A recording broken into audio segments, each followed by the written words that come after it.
Cool, I'm a little bit delayed in making this video since the channel is almost at 6,000 subscribers, but I wanted to make a Q&A video just to thank you very much for helping me get this channel to 5,000 subscribers. In this video, I'm going to be answering 20 questions from you to celebrate the channel getting to 5,000 subscribers. First of all, I just want to say thank you so much for helping me get the channel to this point.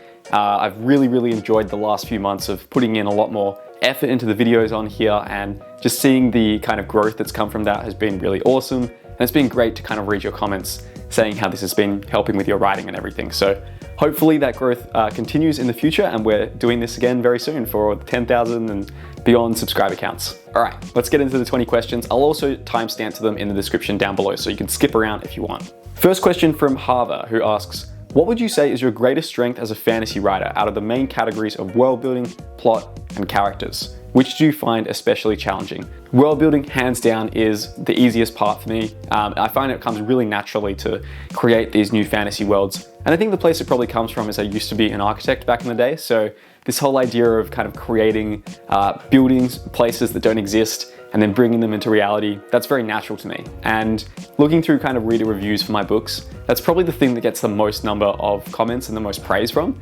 is just how unique the world building tends to be. I find that that's something that just is really easy for me and really fun. And I enjoy pushing myself to come up with settings that are not your standard like medieval European fantasy where everyone's just in like boring old towns and villages. Not that there's anything against that, but I like doing stuff that is a bit more creative and outlandish. In terms of which one I struggle with the most, I would probably say characters. I think most writers would probably say character is the thing they struggle with the most out of that. Plotting is very much an exercise in understanding structure, understanding suspense. It's maybe the most mathematical out of those three categories, but character is the one where you really have to obsess and you really have to put a lot of effort into digging into these characters, understanding the psychology of them, understanding how they're going to change, and basically building your story around that. Nick asks, which fantasy authors do you most admire for different aspects of writing? For example, prose, characterization, dialogue, action, world building, plot, humor, etc. All right, so I'll just go through the list. For prose, I would say Patrick Rothfuss for The Name of the Wind. The prose in that is amazing. For characterization, Joe Abercrombie. He has the ability to take characters and just make them so richly realistic and complicated and screwed up. One of the highlights of my writing career is I actually got to interview Joe Abercrombie for like ages. I'll link to the videos in the description down below, but that interview I had with him was just insanely cool. I asked him a ton of questions about his approach to characterization in that as well, which was really fun. Dialogue, I would probably say Derek Landy, author of the Skullduggery Pleasant series. He has a lot of scenes in his books where it'll just be like back and forth dialogue between two characters over the course of 3 pages. And there won't even be like dialogue tags, there won't even be description. It almost feels like a script for a movie or something. But his ability to characterize his characters so well, just in the dialogue, means that you don't need the dialogue tags to kind of see how he does it. He just gives them such a distinct voice, and they're really witty, and yeah, they're just so much fun to read. For action, I would probably say Brandon Sanderson. He does a great job of really clearly making the action scenes feel like they have stakes, and kind of using the choreography and his magic in a way that makes the action super exciting. For world building, I'd probably have to go Sanderson there again as well. I'm a massive Sanderson fanboy, as you will probably see as I answer some of these questions. I think he's just the master when it comes to world building in terms of his ability to really dive into a specific idea like linguistics and then just wrap a whole world and a whole fantasy setting and a whole magic system around it. Plot, I would probably also go Sanderson as well. He's very good at creating a lot of suspense and momentum in his stories. It's very hard to kind of put them down, especially in that last portion. I think structurally his books are always pretty much perfect. Humor, Terry Pratchett, hands down. Pratchett can probably be listed for a lot of these other ones as well, but like the Discworld books by Terry Pratchett are just ridiculously funny, and most impressively, they use the fun in a way that doesn't make the story feel cheap. Like, the jokes are not the purpose of the Discworld stories. The purpose of the Discworld stories are to really explore these interesting questions about human nature in a whimsical fantasy setting, and as a byproduct, they're really funny. Frank asks, what's your opinion on short stories? Do you ever write them as a break from a bigger project, or do you use them to explore new writing techniques, genres, prose, etc.? Yeah, I love short stories.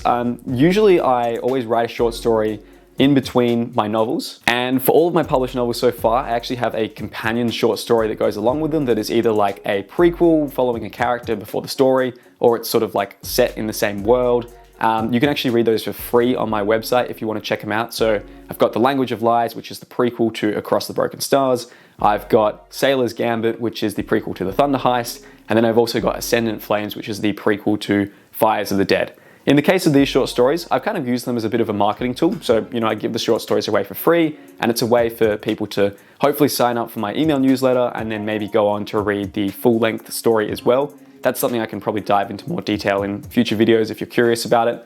But I think it's really useful to have stories that are short stories that are set in the same universe as one of your wider books, because then it's a really good promotion tool, and it can be kind of like a bonus for readers as well. So someone gets to the end of Fires of the Dead, I tell them, hey, there's Ascendant Flames, which is set in the same world with some of the same characters. Go check it out. And now this person goes from just being like a casual reader to reading my short story. Now they're on my email newsletter, and I can let them know about future projects. I also do use them as a way to kind of explore new genres, writing techniques, that sort of stuff. There's actually been a story idea I've been kicking around for a while where when I have a break in my current project, I will probably go and use that short story as an excuse to explore it. I think short stories in between larger projects are a great way to kind of cleanse your palate, to make you fall back in love with the process of writing, which sometimes can suffer after doing these longer projects. It's really nice to just go back to something that's short, something that doesn't have to be for a published audience, but can just be for your own pleasure and for your own excitement of pursuing different ideas. So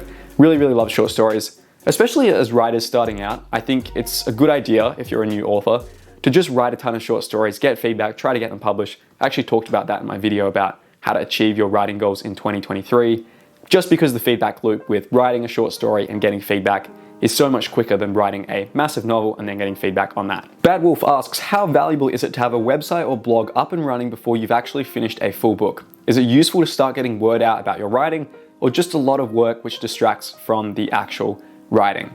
Personally, I don't put any effort really into a personal blog or a website. And the reason for that is that that may have been useful like once upon a time, but these days I think it's much better if you are going to put effort into this sort of promotional extra stuff, to be doing it on a social platform that has the potential for virality and reach and audience building. When you're just writing on your own blog, it's extremely hard to like get people to the blog and for them to then follow along and kind of see you on there.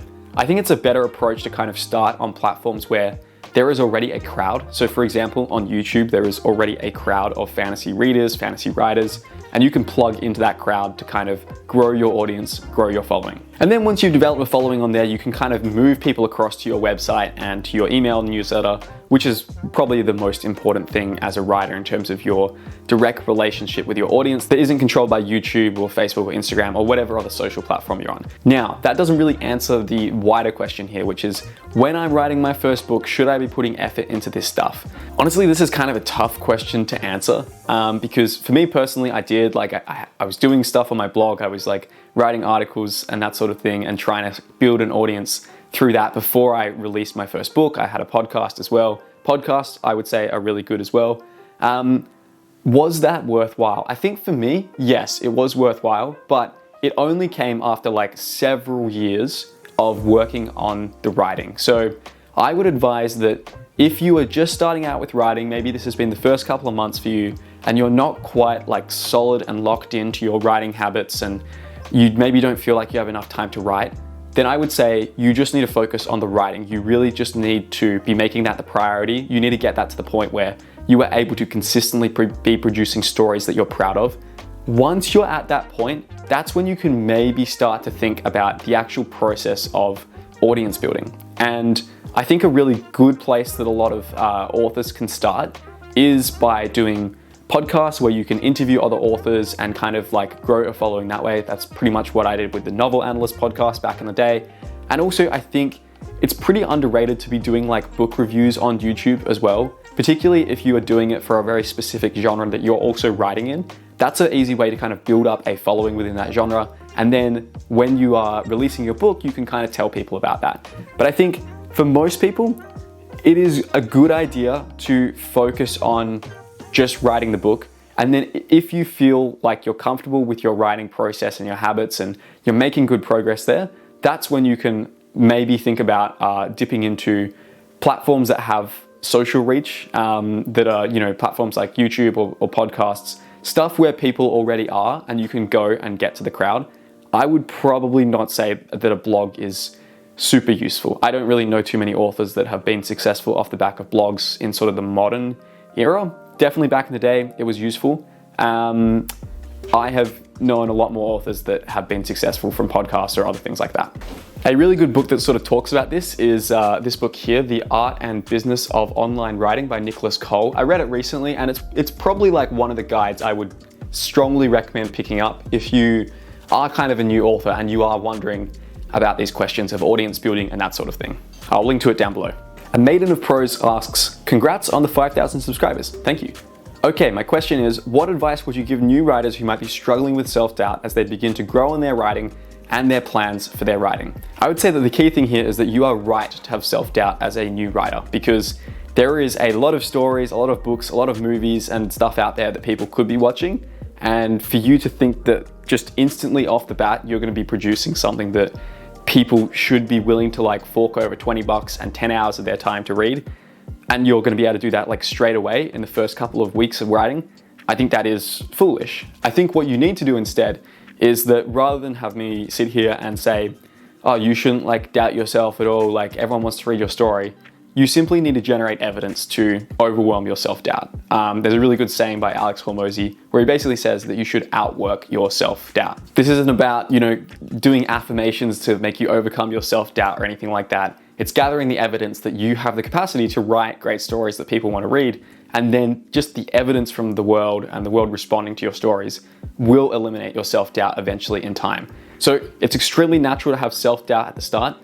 Don't let that stop you from writing your stories. You simply just need to get the repetitions in, to get the practice in, to level up your craft to the point where you can outwork your self-doubt and it just won't be something that crosses your mind. And then the flip side to that is that like self-doubt is something that will continue to plague you long into your writing career. It doesn't matter like how many books you've written, like every time you come around to write a new book, it's still gonna feel difficult, you're gonna doubt yourself and everything. But again, you just have to kind of ignore the doubt that you feel and do it anyway. You know, write the book anyway, reach out to the publishers anyway, just go through the process as if you were a robot that didn't have these emotions of self-doubt. Andrew Watson asks, how is the book coming? Andrew Watson has a very cool YouTube channel, by the way. You should definitely check it out if you like my stuff. The book is coming well. So the book in question is Kingdom of Dragons, which is an epic fantasy novel about a magical school for dragon riders that is set in this floating city in the sky. And I finished the first draft of this back in early December, in this video actually, where I wrote like Stephen King for 30 days to finish the book. And currently I have just finished reading through the entire draft. And what I do after the first draft is I let it sit for a while, so maybe 2 or 3 weeks in this case. Then I read through the whole thing. I write down a bunch of editing notes to myself.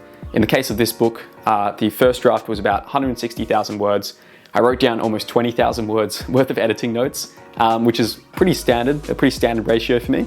And now I'm in the process of working on the second draft. So I'm going for all the big fixes that I identified in those notes, whether they are new scenes I need to write or character things that I need to change around or plot things that I need to foreshadow in. I'm getting all my big fixes in first, and then once I've got that done, which hopefully will be done within maybe a month of now, I will send it out to my beta reader team. So my beta reader team is a couple of people who fans of my work, and they will basically read the story, they'll give me a bunch of notes, and I will use that for the next round of editing after that as well. So fingers crossed, like I intend for this book to come out sometime this year. I'm thinking of doing it on Kickstarter as a way to kind of experiment with that publishing approach. And the reason why I'm thinking of doing that is because I had a very, very good conversation with Michael and Robin Sullivan, who are kind of the masterminds behind a lot of fantasy Kickstarters in recent times.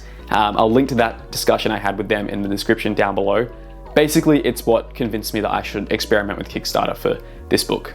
Victor asks, when writing a story with multiple point of view characters, how do you assign each story beat to each character?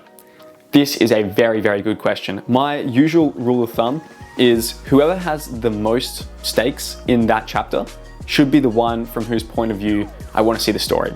So for example, let's say that you have a spy in your book and there is a scene where all the characters are gathering around and they're trying to figure out who the spy is. Now, the character that has the most to lose in that scene is the spy. So it's probably going to have the greatest amount of tension and stakes if you tell that scene from the spy's perspective. This is assuming the spy is like a point of view character in the rest of the book, for example. I also think it's kind of useful to have some sort of rules as how you approach dividing up the different point of view characters. I generally like to kind of alternate. So, you know, I go from character A to character B, then back to A, B, etc. But you should really do what is in service for your story. So if that means that you need to have character B missing from action for a couple of chapters and you just go A, then that's fine. I think it just comes down to the question of which way makes this scene the most interesting and exciting to read. Leanne asks, any advice for tying together the end of your story? If you didn't have the full ending plotted out ahead of time, do you have any advice for coherently pulling plot threads together for the ending? So generally speaking, I try to not begin writing a novel without a very clear idea of the ending. My outlining process usually involves the ending, and then I actually work back from the ending to get there. Having said that, with Kingdom of Dragons, while I knew the ending at a very high level for it, I kind of went into the story with maybe more looseness in the ending than I initially expected, which was definitely a benefit for the story because it made it kind of a much more surprising and interesting ending than I was expecting. I think that the way that you should kind of tie these different plot threads together is you need to be asking yourself, what promises am I making in the beginning? So if you have a story and the character at the start is really weak, and then as they kind of go through the story, they learn more about their magic and they develop their powers and they get stronger and that sort of thing, you can kind of see where that should naturally take your payoff at the end. So with your story, you've got your promises that you make at the start, you've got the progress, which is kind of what the characters go through in the story, and then at the end you have the payoff, which is where you make good on the promises. So I would say ask yourself what your promises are that you're making at the beginning of the story, and then what is the most satisfying way to kind of pay them off at the end. And if you're struggling to create a cohesive plot, it might be because your promises are not actually getting addressed through the story, and that might be something that you need to rectify. This is why I like to work from the ending backwards when I'm outlining, because it means that I can start with a really cool payoff, and then I can set up the perfect promise to foreshadow that at the start. Shane Simonson, sounds like a superhero secret identity name, asks, what do you think of Heinlein's 5 rules of writing? Would you ever consider trying the clean drafting or minimal editing approach yourself? So Robert Heinlein is the author of some fantastic sci-fi books, mostly from, I want to say the 50s and the 60s. I remember reading The Moon is a Harsh Mistress by Robert Heinlein a few years ago, and it was incredible. I actually made a podcast episode on the Novel Analyst podcast where I analyzed why this book was so great and how it is effectively 2 books sandwiched into one, but in a way that is just genius. So I'll link to that in the description down below. Heinlein was super prolific. He wrote hundreds of novels, was one of the biggest sci-fi authors in that era, continues to be one of the most revered sci-fi authors of all time. I actually didn't know that he had 5 rules of writing until Shane sent this question in, so I did a little bit of quick research before this video, and basically his rules are as follows. Number 1, you must write. Number 2, you must finish what you start. Number 3, you must refrain from rewriting except to editorial order. Number 4, you must put it on the market. Number 5, you must keep it on the market until sold. So yeah, I agree with pretty much all of this. The one point that I find kind of interesting to dig into is number 3, you must refrain from writing except to editorial order.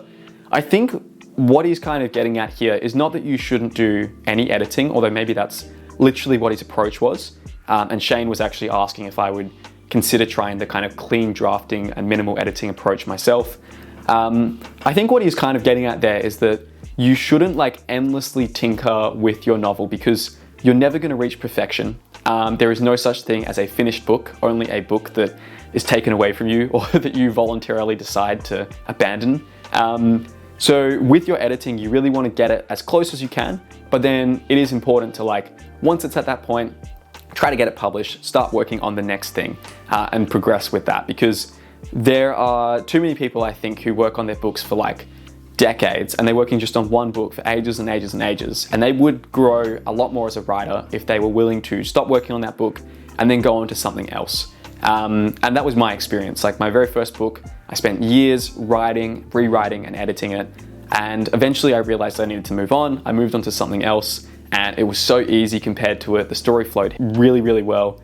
And it was just much better, and I leveled up a lot as a writer through being willing to kind of move on like that. So yeah, I think it's pretty good advice. I would probably like slightly disagree on number 3. I mean, I would love to be able to write a first draft that is just complete straight away and needs minimal editing. And I guess for some of my books, they actually have done that. Like The Thunder Heist needed very, very little editing because I had such a good outline going into it and just a really strong vision of what that story was from the very start. So I only really needed to tweak a few things in the editing. The more that I outline, the less that I find I need to change in the editing process these days. So that is something that you probably find as you get better as a writer. And I mean, like, God, Heinlein, if he's writing, you know, hundreds of novels, I don't doubt for a second that his first drafts are incredible. By the time that he's writing book number 50, you know, he's internalized that process so much, he would probably definitely know at that point how to write something that requires very minimal editing. Wrestling with Words asks if I have any advice about entering the AuthorTube or writing YouTube space. Yeah, absolutely. So the reason why my channel has grown a lot since probably October of last year, when it went from like 1,000 subscribers up to whatever it is now, is I actually got some YouTube coaching from a guy called Captain Sinbad. That's not his real name. His real name is Nikhil. He runs a really great YouTube channel that has over 500,000 subscribers and has a coaching academy. And I basically signed up to that last year, and he just has given me an absolute masterclass in how to actually produce great YouTube videos. And the most important stuff that I've learned from that is that most artists, whether this is writers or YouTubers, think about marketing the wrong way. So as a YouTuber, for example, most kind of amateurs will make the content, then they will think about what to title it, then they will think about what the thumbnail is, then they will maybe think about what genre or niche they want to fit in, and they will go from there. That is fundamentally quite a selfish way to think about your videos, because you're thinking from your experience first, then all the way out to the viewer's experience. It's actually much better to flip that on its head and to think, what is the sequence that a viewer experiences this in? And it's the reverse. So the viewer sees the thumbnail first, then the title, then they see the first couple of seconds of the video, and then they actually see the content after that. So you really need to think, if you want your videos to kind of grow and to reach a new audience, you need to think almost backwards. You need to think, okay, how can I create the best possible title and thumbnail for this video? And then there's actually a step beyond that as well, which is market research. So look at other channels out in the space, see what videos that they're doing that are producing kind of results that are better than average for them. So if you see a channel and they average 1,000 views on each video, and one of their videos just has suddenly popped off and it has like 10,000 views, they're obviously doing something in that title and that thumbnail that is resonating with the audience out there. So do this research, find out where these anomaly hits are kind of residing, and then from there, then you can start to think about your thumbnail, then you can start to think about your title. That's, you know, pretty much the approach that I use here. Is I will look at other videos in this space. So for example, I found one channel where I think she did a challenge where she wrote like Neil Gaiman for 2 days, and it performed a lot better than her other videos. And I was like, okay, that would be pretty interesting to do. Like, I love Neil Gaiman, you know, I learned a lot from him over the years. It'd be great fun to like do something like that. So you take that video, I wrote like Neil Gaiman for 2 days, then you ask yourself, how can I produce something that is going to try to be 10 times better than this video? So I go, okay, instead of 2 days, I'm gonna do it for 7 days, and I'm gonna add like more B-roll and more kind of like reflections, and I'm just gonna try to create like a better version. And I didn't actually like watch what was in that video, so I don't really know if it was a better version or not. I was just literally looking at the title to kind of spark ideas.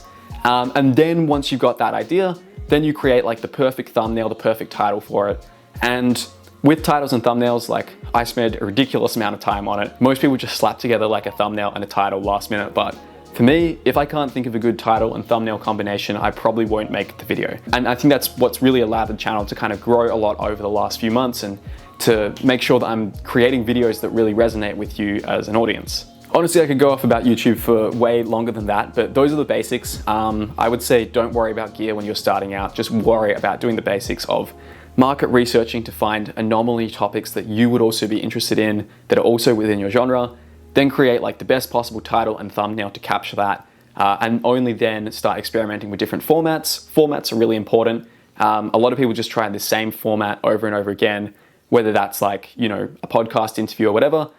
If you haven't experimented with formats, give it a try. You'll be surprised by you know, maybe your audience responds more to lifestyle challenges, maybe they respond more to vlogs, maybe they respond more to just talking head videos like this. Experiment with a lot of different stuff and see what sticks. Abhishek asks, how can one know whether they have the potential to become a writer or whether they're just impressed by others' work and they kind of want to do the same? This is an annoying answer, I know, but I feel like if you know, you know. In my experience, most of the writers I know, they didn't force themselves into doing it. It was something where the writing forced them to do it. And they were at a point where it was easier for them to write than not to write. Now, it doesn't mean that it's always gonna not be hard. Like, writing is often very difficult, even if you really love it. But I think it's the kind of thing where if you're relying on like watching motivation videos or trying to talk yourself into it, or it feels like a slog to really get into it, maybe it's not for you. In my experience, like, most of the time, like, you know whether this is a calling or not. And that might, you know, you might need to explore it and maybe write for a year to figure out if it really is for you or not, because there can be a lot of resistance to starting in the first place. But I would say that for most writers I know, it's because like, it wasn't so much that they chose to become a writer, it was that they literally had no other choice. And for me, I feel the exact same. Like, it's, you know, genuinely easier for me to write than it is for me not to write. And if I go a couple of days, or God forbid, a couple of weeks without writing, like, I will start to get really angsty and I feel like I am missing my calling. Skypig asks, how do you think novel writing skills transfer to screenwriting and vice versa? I've never done screenwriting. I have played around with doing some script writing for a audio drama podcast a few years ago, which never went ahead. I think that storytelling is kind of universal, and that storytelling in any medium is going to make you a better storyteller in any other medium, but I don't know the specifics of how it would transfer to screenwriting. Constance asks, how do you get work writing for games? Are there any qualifications you need? So I've written one game, which is Siege of Trebelin, an interactive fiction game published by Choice of Games. For that, they have their application process really clearly listed on their website, so you can check it out. It's very similar to when I did it. Basically, you send through like a pitch of various ideas, you send through like a resume of your writing experience, that sort of thing. I don't really know like what they're looking for in their selection process for that, but I think it definitely helps if you have published a few short stories beforehand. For me, I'd self-published one novel and one novella before I did the pitch to them, so that was kind of what I put on my resume. And I also mentioned like my very small YouTube following that I had at the time. I think I had like 100 subscribers on the channel at that point, and I put it in thinking it was impressive, and I'm sure they probably didn't even care. So basically for that, the core of it is like having interesting ideas to pitch them. And to have interesting ideas to pitch them, you need to be developing your writing experience, hopefully having had either a few short stories or a few novels published. Self-published is fine as long as you've had, you know, a few decent sales for it and everything. Really, they're looking for people who can write the kind of games that their audience likes. So play through a few of their games, like see what they're doing. I've actually got a few videos on this channel where I talk to Choice of Games writers, so I'll link to those in the description down below. I know I've said that a lot in this video. If you want to kind of do a deep dive into that and see how that works. For me, that was really useful. Like, I actually interviewed a few Choice of Games authors on my podcast before I applied to write for them, and they gave me really useful tips for kind of breaking into that space. Next question, what do you think is the difference between a fantasy sci-fi writer and those that write literature? Pretension. I think that literary-minded people, man, I hate that word, tend to take the great sci-fi and fantasy stories of our history and they just call it literature and they put it into a separate bucket, which I find disgusting.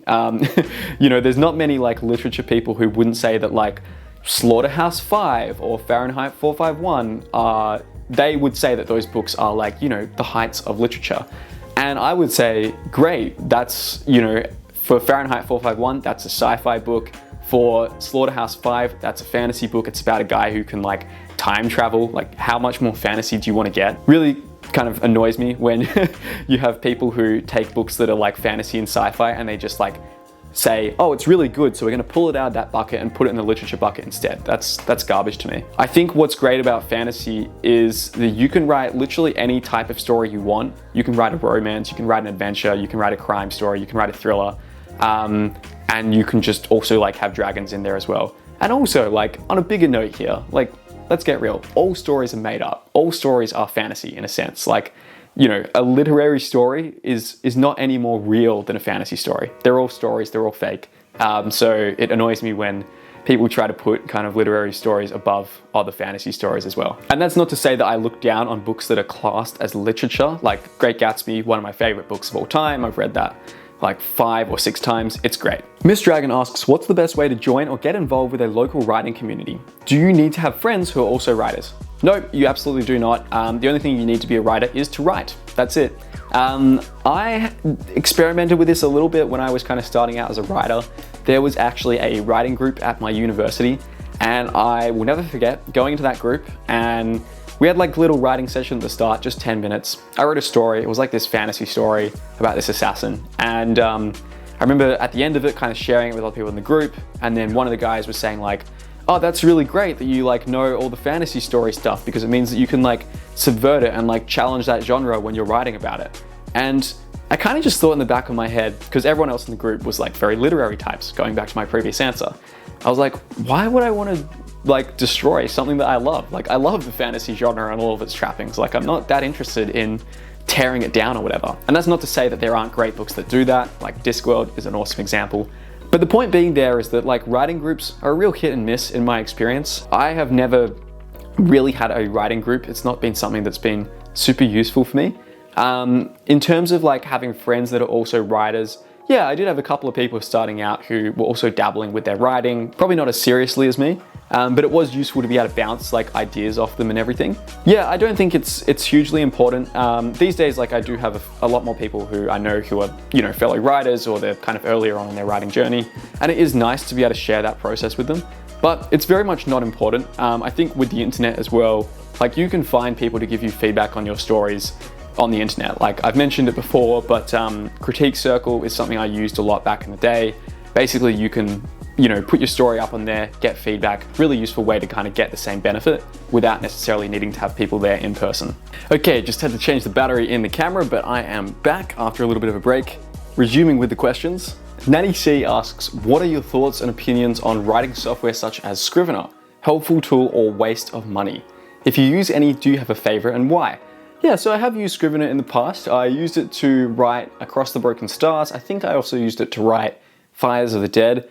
I haven't used it recently. I think that's because Scrivener is really good for mapping out a lot of your scenes and kind of outlining your novel. And it's good if you're not sure what the kind of end process of your book will be like, and if you want to restructure it around, Scrivener makes it really easy. These days, I much prefer to just kind of keep things simple. I really like using my FreeWrite Traveler to kind of write my first drafts because it's just a very simple interface. I've got a review video on this if you aren't already familiar with what this device is, but basically it's a distraction-free writing laptop. I've also got a discount link in the description down below if you want to check it out. But the most important thing to bear in mind with your writing tools is that ultimately, like, tools, software, like it doesn't matter. It's just about writing. And if you find tools that help you with that, then that's really useful. But you should not let these things kind of distract you from the core thing, which is, are you kind of getting your daily word counts in? Are you showing up consistently? Are you developing good stories that you're excited to write? That kind of thing. The other software that I find very useful, having said that, is Pro Writing Aid. This is like an editing software that basically gives you a bunch of suggested edits. So you can ask it to look at like, does my writing have too many glue words, which are words like of, and, it, the. Words that are useful to string a sentence together, but you probably don't want too many of them in your sentence because they can interfere with the flow. Pro Writing Aid has like all these different passes that it can kind of tackle. I'll link to that in the description down below, as with all of these. I might actually do a video about how I use Pro Writing Aid in the future. It's something I used a lot for my early novels. I'm not sure if I used it for the Thunder Heist. I do plan to use it again for Kingdom of Dragons when I get to that point of editing. Notion is also something that I really love using. I've literally got the questions for this very video written in my Notion file here. If you're not familiar with Notion, that's basically just like kind of like a notebook that has also got database functionality, a bunch of other stuff. I actually use it to kind of create the world building Bibles for my stories. So I'll be able to list out all my characters in there and there's sort of embedded database pages. Again, it's something that I might tackle in a future video, but I find it really useful. Yeah, so the most important thing, tools and software, they can be useful. Like, I don't deny that they can be useful to have. The FreeWrite, for example, has helped a lot with my focus when it comes to first drafts. But also, like, you shouldn't obsess over the tools. You should use them if they help, but remember that no tool is going to help you write your book for you. You still have to do the hard work yourself. Bookie Vibes asks, what's the ideal number of chapters and pages in a book? 12 chapters and 352 pages. Anything more or less will mean your book is a failure. No, that's not the case. Yeah, there's no ideal number. It just depends on what's right for your book. That's it. Matthew asks, do you find it helpful to have others, like friends and family, read your work while it's in progress to get their feedback? Or do you prefer to just work in creative isolation and trust your instincts? At the point where I'm at now, I find it much easier to write the first draft in isolation, edit the second draft in isolation, and then that's when I open it up for people to provide feedback. Earlier on in my writing, like, there was benefit to kind of getting smaller samples out to people earlier on to kind of workshop that, but the point I'm at now, I just really want to be left alone with my manuscript until it's a point where I'm ready to show it to other people and get their feedback. But feedback, really important part of the writing process, and you can't grow without it as far as I'm concerned. John asks, what author's writing process do you most admire? I would probably say Brandon Sanderson, just purely for the consistency and the prolificness of his output. The man is an absolute machine when it comes to producing books, and that's something I very much aspire to. And I think bigger than that is the fact that he really seems to enjoy it. Like, even though he's pumping out so many novels, you don't really hear him complain about how difficult writing is. It seems as if he really takes a lot of joy in the process. So that's something that inspires me a lot. Last question here, Lewis asks, how do you know what to put on your book cover? I think it comes down to your genre. You really need to be doing market research to see what are the successful book covers like in your genre. If they're all doing something that's really similar, then that's something that you should definitely consider doing as well. Ultimately, your book cover, whether you go down the traditional published or the self-published route, it is a marketing tool. It is something that is designed to be attractive to readers of a certain type of story, to get them into your book so that then they can actually experience your unique artistry from there. So for me, you know, right now I'm writing a book called Kingdom of Dragons, and I looked at other book covers in this genre about sort of dragon riders and, you know, dragon rider fantasy, and I could see some very common themes. Like, there's lots of dragons on the covers. There's often, you know, like people holding swords. There's usually some hint of magic and stuff. And you can bet your bottom dollar that all those elements are gonna appear on my cover. I think that aspiring to have a really original or unique cover, or original and unique title for that matter, can be a bit of an ego trip that actually will hurt your chances of getting your story out there to your readers. Ultimately, your cover, and I would say your title as well, are tools. They are marketing tools that are designed to get readers into your story. And if you have like a really obscure title that you think is fancy as heck, and you have a cover that's like super abstract and just unconventional for your genre, look, it might still be successful, but I think for the most part, you're gonna be fighting an uphill battle if you do that. You should really stick to designing a cover that is like on point for the genre, that clearly communicates what readers can expect, and then worry about actually, being unique and impressing readers within the pages of your novel itself. If you want more details on that, and I know Lewis, you actually have this, so this isn't for you specifically, but I actually put together a complete correspondence between myself and my cover artist designer for the Thunder Heist, and you can check that out. I'll put a link to that in the description down below, along with everything else that I've talked about in this. Basically, that is just like a full email chain of how I communicated with an artist to get the Thunder Heist cover designed. All right, so that is the 20 questions. Thank you so much for helping the channel get to the point where it is now, and thank you so much for sending in these questions. I really enjoyed going through this, so hopefully we can do this again sometime in the future. Cheers, and I'll see you in the next video.